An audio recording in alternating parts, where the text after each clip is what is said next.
Chapter 9, page 150. Dear Diary, Diary, I don't want to bore you with all the stuff about the ride to the track, or even the track itself. It's always the same, a pretty, quiet ride. Quiet, cool, not quiet and weird. Through the city, past the big inflatable purple long-armed monster dancing outside, everything sports. Eventually leading us to a track packed with people. So many people. Family members and friends stacked up in the stands, ready to cheer on their favorite runners. But I wasn't running no more.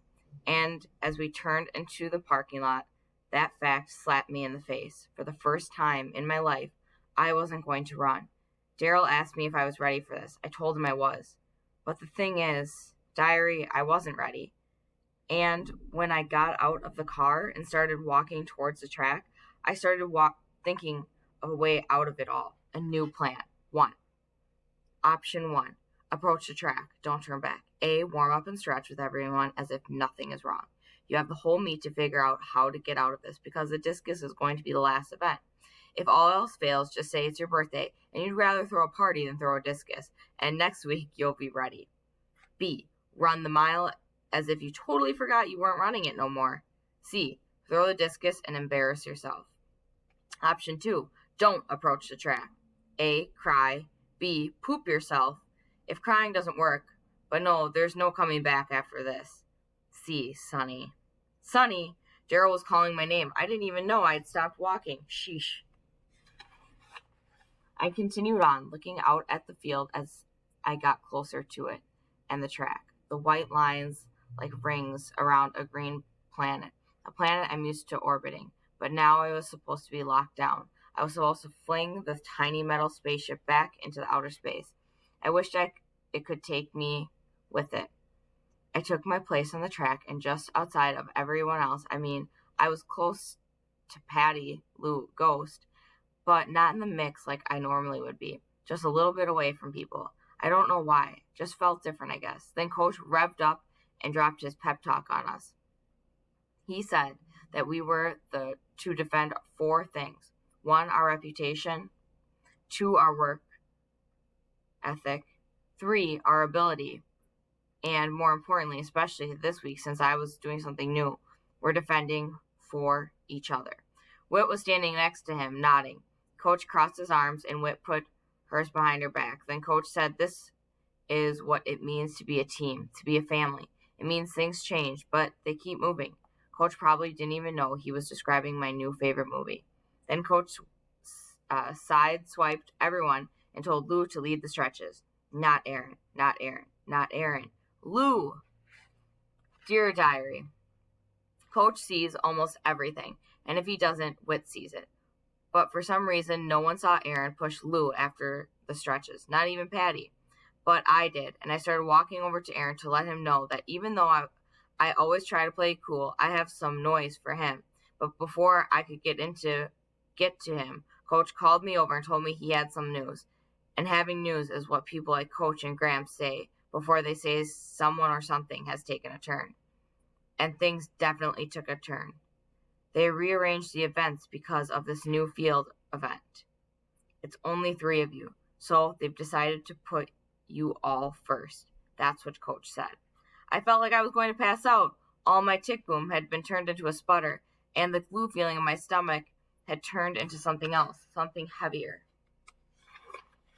Like a discus, but only until the balloons showed up. It was Aurelia and Gramps. They were climbing up into the stands with like 100 balloons. I just told Coach before he asked, "Today's my birthday."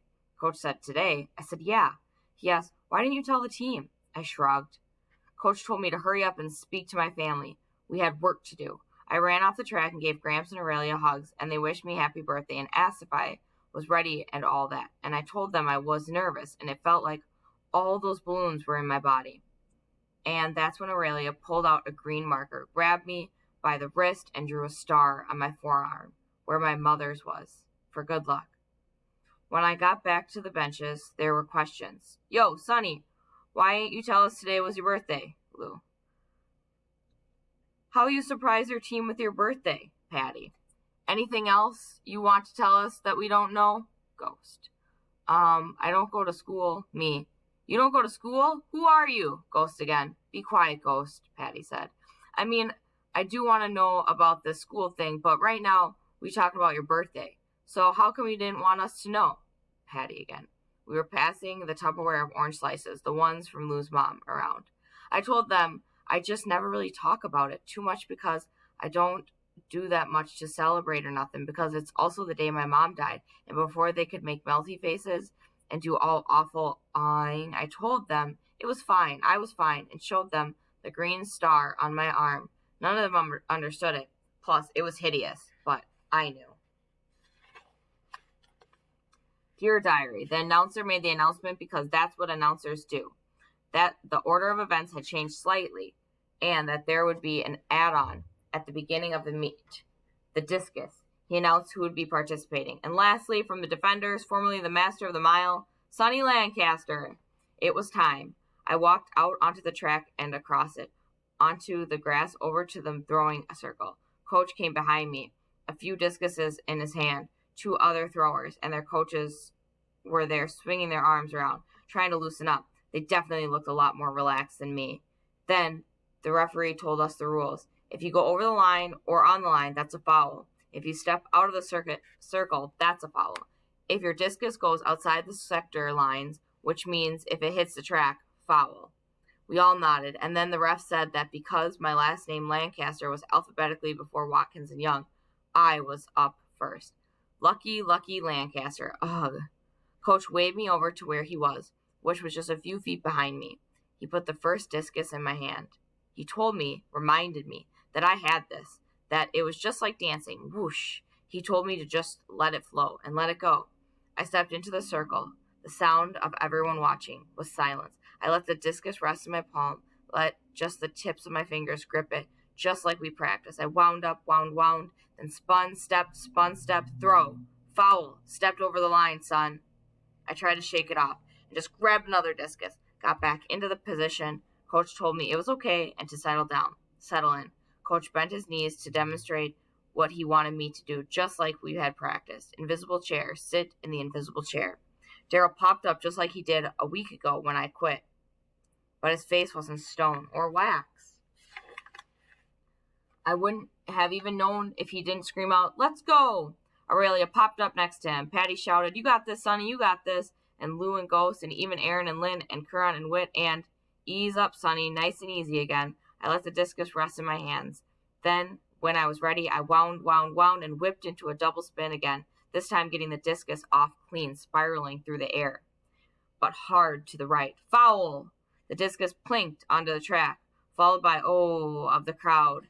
Coach ran over to me. He said he could see it in my face. I had no idea what he was talking about. Coach explained that he could see sound in my face, in my body. He told me I needed to let it out. I needed to scream. Diary, remember what I said about choking when I had the biscuit stuck in my throat, blocking all my vowels? That's how I felt again. Like I should knock everything over, but there was nothing to knock over. Like I was panicking. This was my last chance. My heart was kicking a hole in my chest. Boom, bap, boom, boom, boom, boom, boom. And as I tried to settle in, tried to get it quiet, to quiet it down, suddenly, sound. A rumble coming from the audience like a storm approaching. And I stared at the discus and at the star scribbled on my arm in green marker and wound up. Boom, boom, boom, boom, boom went my heart. Everything is moving. Everything is changing. Everything is connected. And wound. I am not a murderer. I am not a hurricane. Nothing is wrong with me. Boom, boom, boom, boom, bap went my heart again. The sound tears make on the inside. I have to get on the outside. Baraka. I'm going to scream. Baraka. I'm going to scream it out and away. And spun, turned, and let go. The end.